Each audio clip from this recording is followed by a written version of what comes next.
NBC presents, transcribed, Frank Lovejoy in Night Beat.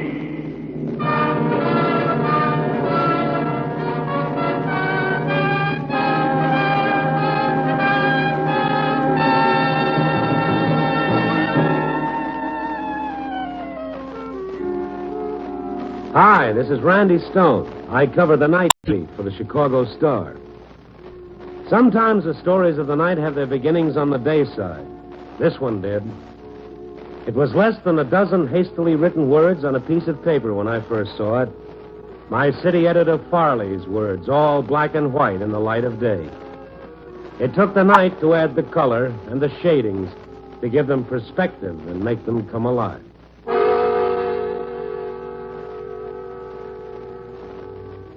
It wasn't quite 5 o'clock in the afternoon, but the lights on Michigan Avenue were on. And I was going to work with Farley's words folded in an inside pocket. Specifically, I was on my way to meet a man named Riley Johnson. More specifically, Mr. Johnson owned a small plastics manufacturing plant on the south side. Most specifically, Mr. Johnson was giving the plant to his employees. I haven't met a real live humanitarian in weeks. This I had to see. Yes, can I help you? I'm Randy Stone, Chicago Star. I'd like to see Mr. Johnson. Well, he's busy at the moment, Mr. Stone. Can I wait? Yes, if you like. Have a chair. Thank you. News travels fast, doesn't it? That's what everybody says. How does it feel to be an owner? Oh, I wouldn't want to be quoted, Mr. Stone. I really have no opinion at all. A guy hands over a business to you and you have no opinion? That's almost a story in itself. I think it's up to Mr. Johnson to make statements to the press. Ah, you see, you do have an opinion. Hey, Edie, can I see Johnson? I'm afraid it'll be a while. This gentleman's waiting. This is Mr. Stone, Mr. Guthrie. All right. How do you do? Mr. Guthrie's our plant foreman. Mr. Stone's a newspaper reporter, Jim. Oh, you Randy Stone? That's right.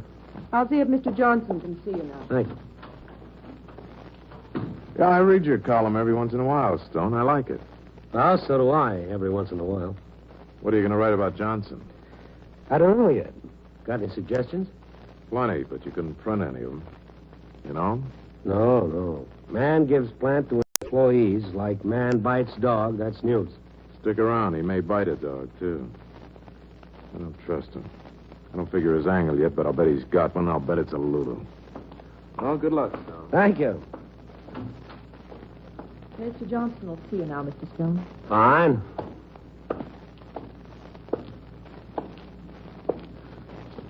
I'm Randy Stone, Mr. Johnson. Yeah, I know. Sit down. Close the door, too. Not that she'll miss anything.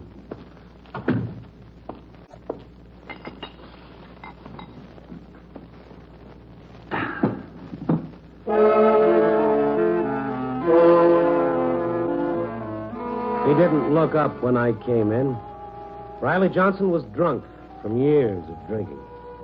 His florid face was all puff. The pink flesh stretched tightly across it. The gaze he finally directed at me was fluid and colorless. Now, let's get each other pegged right from the start, Stone. If you expected a wide-eyed visionary, you could save yourself a trip. Well, it's too late to save the trip. I understand you're giving your plant to your employees. I already have. Everything's signed over. And get this. I'm no philanthropist, so don't be writing any fine motives into it. Well, I haven't written anything into it yet. Just cut out all the humanitarian stuff out of it and get the facts straight. I'm just giving them one big headache back for the many little ones they've given me. Let them try to run it.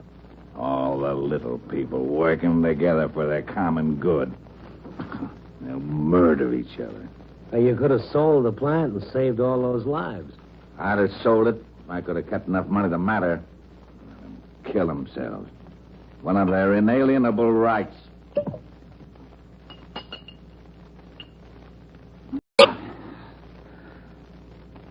Empty. There goes a nice kid. Well, that's it. That's your story. Take it or leave it. I bet you've got some cozy plans for your retirement. Yeah. I'm gonna get drunk. You going back uptown? Yeah. I'll hook a ride. I can't drive a car. I'm a menace. Ask anybody. I'll take your word for it.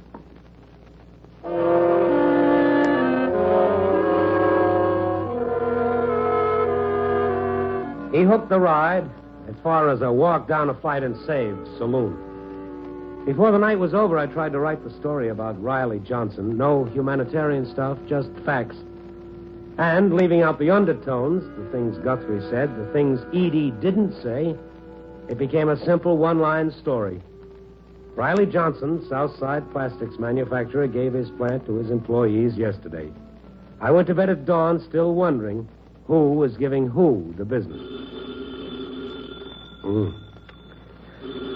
Oh, dear. Yeah. I'm afraid I've awakened you, Mr. Stone. Yeah, I'm afraid you have. Who is this? I'm Edie. At the plastics plant, remember? Oh, yeah, sure. I hate to bother you with this, but have you seen Mr. Johnson recently? Well, recently, I've been asleep. Last time I saw him, he was doing a half-gainer into a basement bar and grill, but that was 12 hours or so ago. You must mean the foxhole. Might have been a foxhole, I don't know. On South Shore Drive? Now, that's the one. I've called there. That is, I kept calling until it closed around 3. Tincher, he's the bartender, said he left there the middle of last evening. Maybe Tincher knows. I don't. Mr. Johnson's a sick man, Mr. Stone. His drinking, it's an illness with him. I'm very worried about him. Yeah, well, maybe he's worth worrying about, but I'm... I'd be apt to think he was, Mr. Stone. He's my husband. I didn't know. I don't think Riley knows anymore either. He didn't come home last night, then? He hasn't been home in years. But that's not important right now. I have to locate him, that's all. Guthrie says the employees, that is, the people here at the plant, are planning some sort of farewell party or something here today, and, well, he ought to be here. Yeah, well, the chances aren't good that I'll run into him anywhere, but if I do, I'll give you a call. Would you? I'd be very grateful. I'll be at the plant all day. And I'm really sorry about waking you, but it is morning. That's all right. I'll get back to sleep, okay.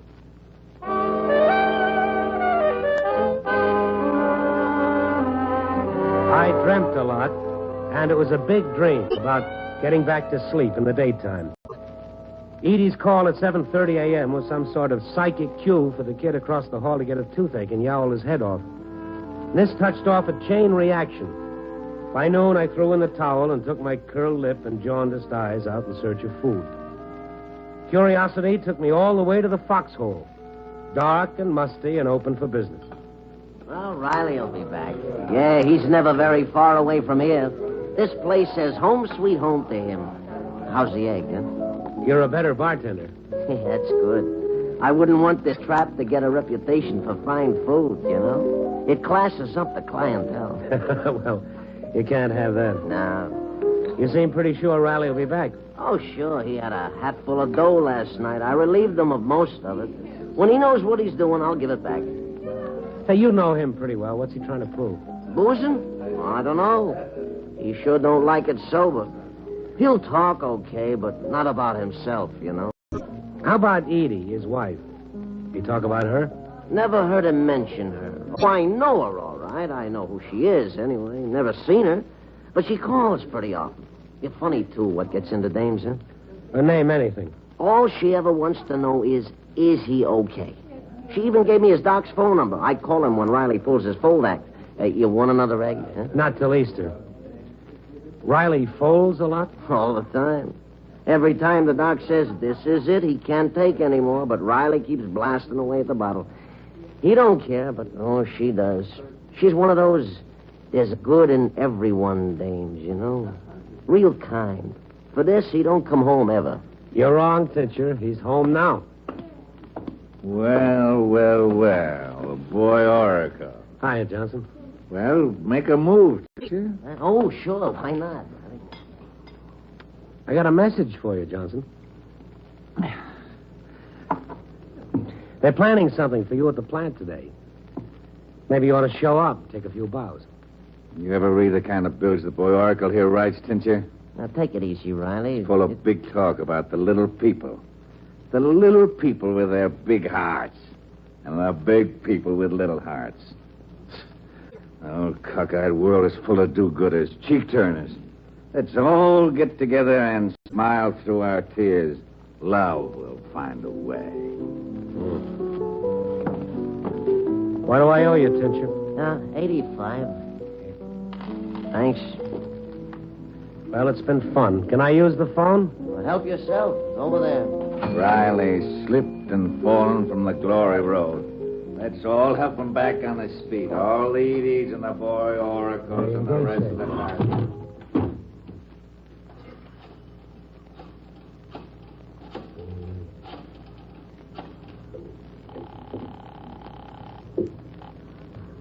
Johnson's Plastics Company. Oh, Edie, it's Randy Stone. Oh, Mr. Stone. I haven't found Riley yet. I'm just beside myself. Well, he's at his natural habitat, the foxhole. Oh, thank God. Is he all right? Well, I wouldn't plan on him showing up at the plant. Oh, I see. Well, I guess I didn't really expect him. Thanks, Mr. Stone. Thanks for calling, anyway. Sure. Bye, Edie. Goodbye.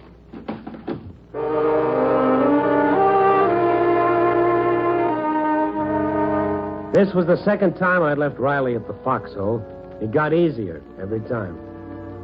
Outside, the sun shone and life went on. I knew the real story was all the things I didn't know about Riley and Edie. Maybe I'd never know them. Right then, they didn't seem important. I say right then because a couple of hours later, when I checked in at the paper, all the things I didn't know became very important.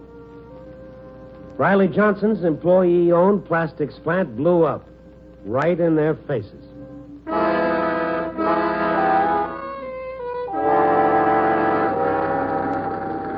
It was still smoldering and still burning, but under control when I got there. I found the fire captain over by a pile of rubble. Happened right around 1 o'clock. About half the employees were out to lunch. The rest of them? Took them to the Mercy Hospital. We're pretty sure we got them all out. Was anyone killed? Oh, not outright. One woman's supposed to be in the worst shape. Wife of the owner, according to a couple of workers. Edie Johnson? Johnson, yeah, I think that's the name. I don't suppose you know yet if it was an accident or not. The arson boys are checking. We ought to know before too long. Well, if someone blew it, they'd do a real thorough job. Yeah, kind of complete.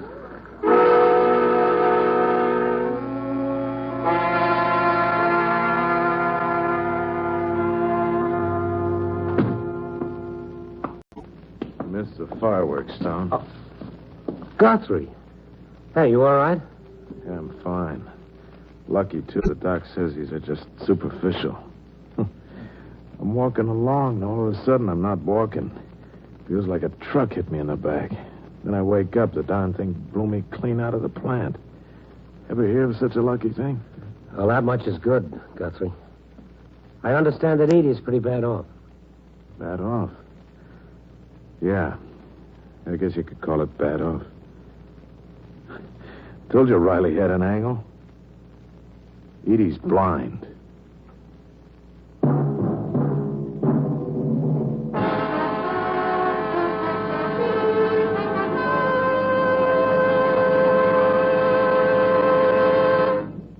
NBC is bringing you Night Beat, starring Frank Lovejoy as Randy Stone.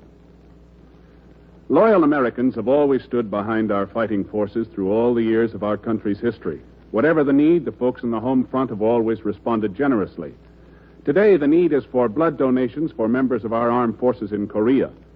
The prompt use of blood plasma on the battlefield and whole blood in military hospitals saves the lives of many casualties. General Matthew B. Ridgway, Commander-in-Chief of the United Nations Command, has said, every American who has given blood can and should feel he personally has contributed directly to the saving of the life of an American boy. Today, with the reserve of blood plasma virtually exhausted by GI requirements, an emergency exists. The Department of Defense is calling for an immediate stepping up of blood collections. This is an opportunity for you to have a part in this program, a program vital to our fighting men in Korea. Call your Red Cross chapter or local blood donor center for an appointment to make your donation of blood for the armed forces. All types of blood are needed.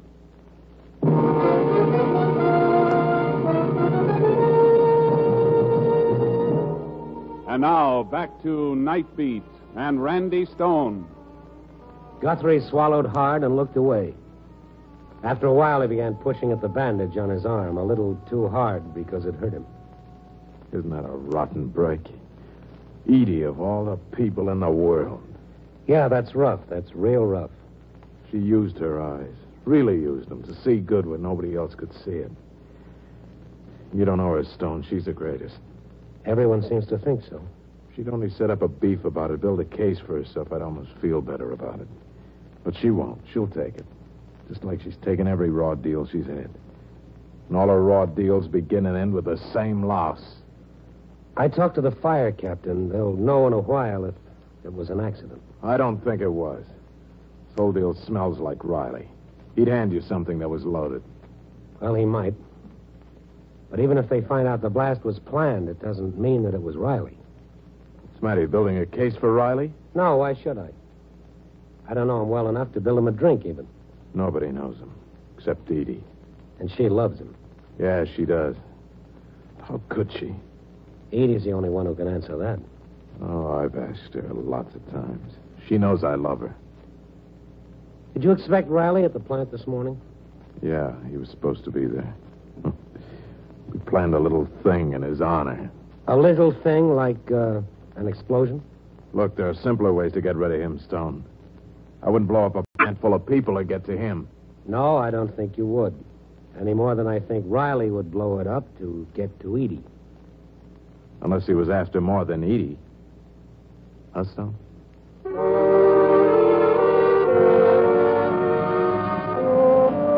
It wasn't far from the Mercy Hospital to the Foxhole.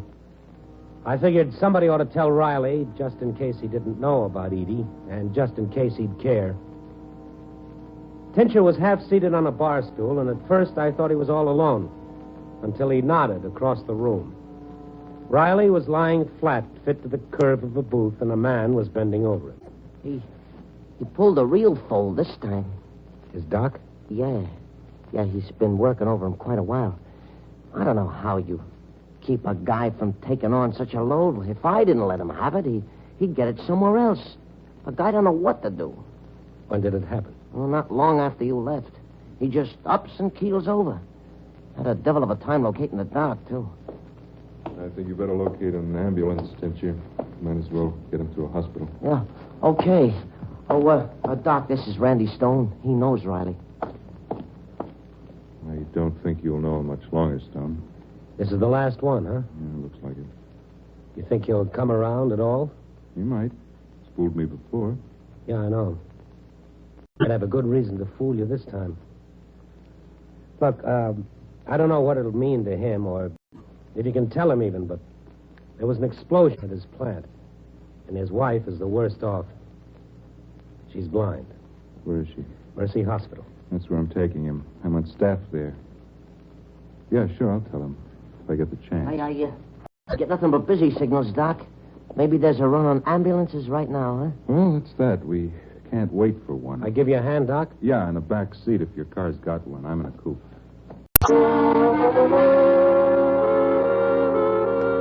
The doc took over when we got to Mercy Hospital. I took one more look at Riley as they wheeled him into the room. His face wasn't puffed and pink anymore. It was gray and very old. Edie and Riley were just a few doors apart now.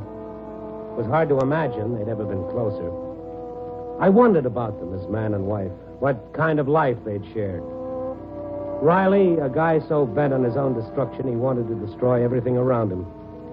Guthrie, a third part to a triangle, or was there more to it than that? And Tincher, could he have an angle? How did these people relate to each other, really? Who was the heavy? I didn't know. I called the fire captain I'd talked to earlier. No report from the arson investigators. He said he'd call me at the hospital when he got word. I waited outside Riley's room for the doc. Oh, Stone, I hoped you were still here. Riley's come around. He wants to talk to you. Did you tell him about Edie? Yes, I did. Go on. Go in there for a minute or two. Will he make it, Doc? I had a chance, and he knows it. I'll be back. I have to check something. Okay, Doc.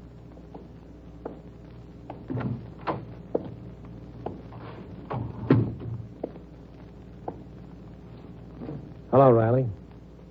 Boy, Oracle. I'm in a fine fix. If you're the best I can come up with. The doc said you wanted to see me. I never wanted to see you. Right now, I don't have much choice. Maybe I should have made a friend along the way. Believe me, if I had a friend, I wouldn't be asking for you. Okay, so we're real pals. Now, what do you want, a friendship ring? Find that lousy Tincher. Tell him he didn't put a thing over on me. He never could, and he never did. I got it. I suppose you'll understand. I wouldn't trust him as far as I could throw him. Understand? He should. He's not satisfied that I practically kept him in business with my regrettable taste for whiskey. He's got to steal me blind. I'll tell him. Thought I wouldn't remember. I remember plenty. Plenty. I had a fistful of dough last night. Thinks I don't know. He took it. Just tell him I know, that's all. He's told me about your dough, Riley. What does that prove? He's one of your little people, I suppose, with a big fat heart. Brother, you don't know anything about people. Not anything. You said you had a couple messages, Riley. Yeah. I did, didn't I? Well, the other one's for you. Get out. Yeah, sure.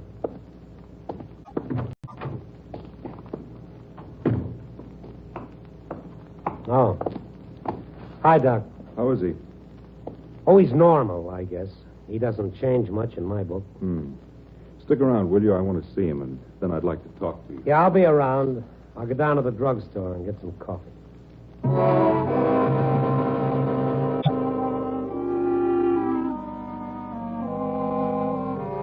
The first cup of coffee did nothing for the tight knot I was using for a stomach. I wanted a phone call from the fire captain to point the blame for the explosion. I couldn't figure Riley. Did he fold because he couldn't handle any more alcohol? Or because he couldn't blow up a place without having a reaction to it?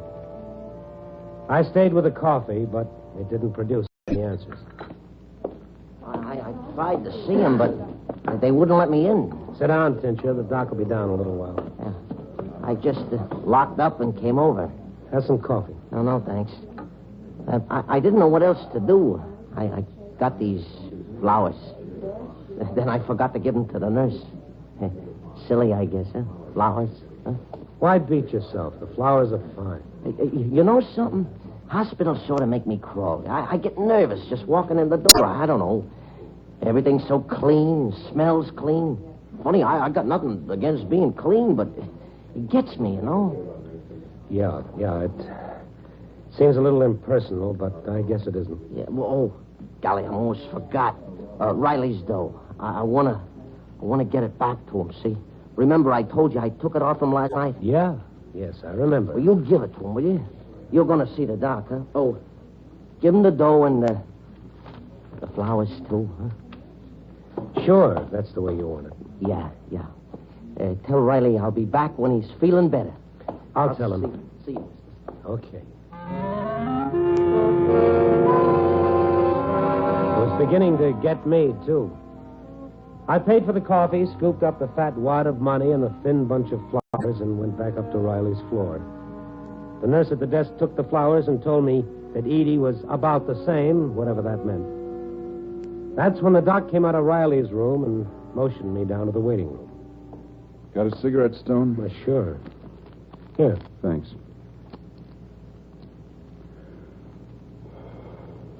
Well, he's dead. Well, Tincher will feel bad, I guess. I think Riley thought as much of Tincher as he did anyone. Oh, yes, he thought Tincher was great. That's why he wanted to see me, to tell me the barkeep had stolen his money from him. Here's the roll. Tincher brought it. He just took it to keep Riley from throwing it around. Yeah, I know. Tincher's all right. I'll give the money to Edie. Yeah. What kind of a guy was that, Doc? I've seen a lot of guys go out. A lot of bums, too. I never saw one who didn't go a little soft at the end. This guy goes still spouting his hate and yakking about a friend who conned him, he says. There isn't much doubt about Riley's character. He was a long way from the Good Samaritan. You knew him a day. I've known him for 10 years. I'd like to know what made Riley run. The answer isn't very simple, but I'll simplify it.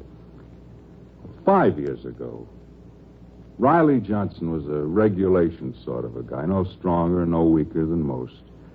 You can't measure what the brain men call moral fiber.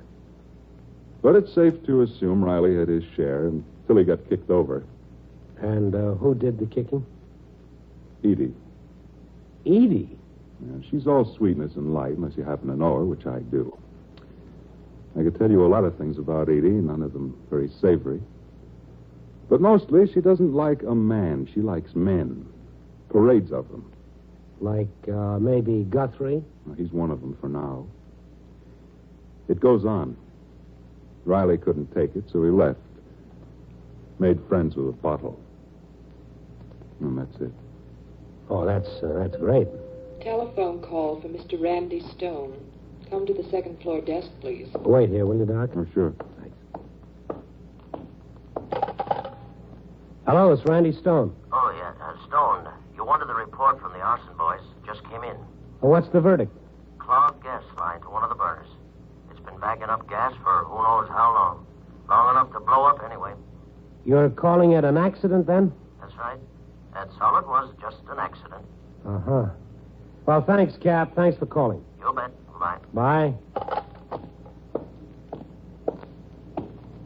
Now, that was the fire captain, Doc. The explosion at the plant was an accident. I'm glad it wasn't Riley. Yeah, I guess I am, too. Lovely little vignette, isn't it? The Johnson story. Riley's dead. Edie's blind. No, not for long she isn't. They do some big things now, you know. They can transfer the cornea from healthy eyes to bad ones. Oh, yes. Yeah, I know, but... Edie will see again. With Riley's eyes. He did that? Last thing he did. Told me to tell her to take a good look at herself.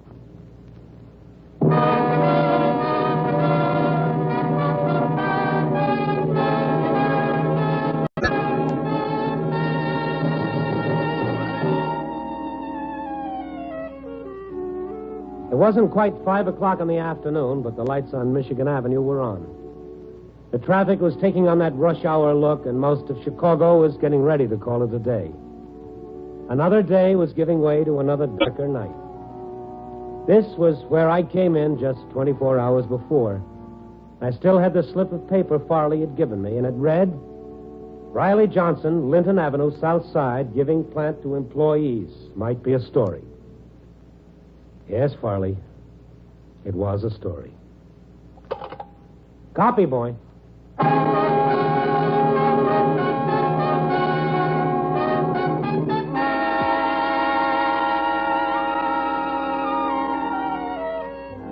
Night Beat, starring Frank Lovejoy, is produced and directed by Warren Lewis. Tonight's transcribed story was written by Kathleen Haidt, with music by Robert Armbruster. Featured in tonight's cast were Ed Begley, Gene Bates, Paul Frees, Sidney Miller, and Shep Menken.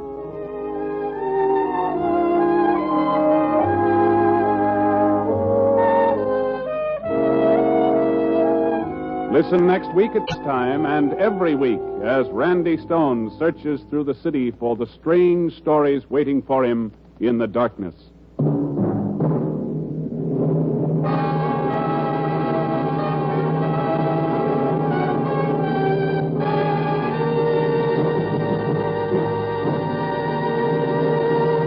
Night Beat came to you from Hollywood.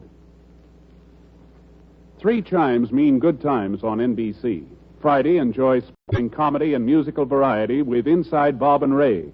And for pictures of Bob and Ray, the winners of radio's coveted Peabody Award, be sure to get this week's issue of Life magazine. Tomorrow evening, enjoy Western Song and Adventure on The Roy Rogers Show. You'll hear another story from the Double R Bar Ranch in Paradise Valley. Also tomorrow evening, the Mario Lanza Show stars Mario Lanza and Lisa Kirk in 30 minutes of your favorite songs. Dragnet, Authentic Adventure is next on NBC.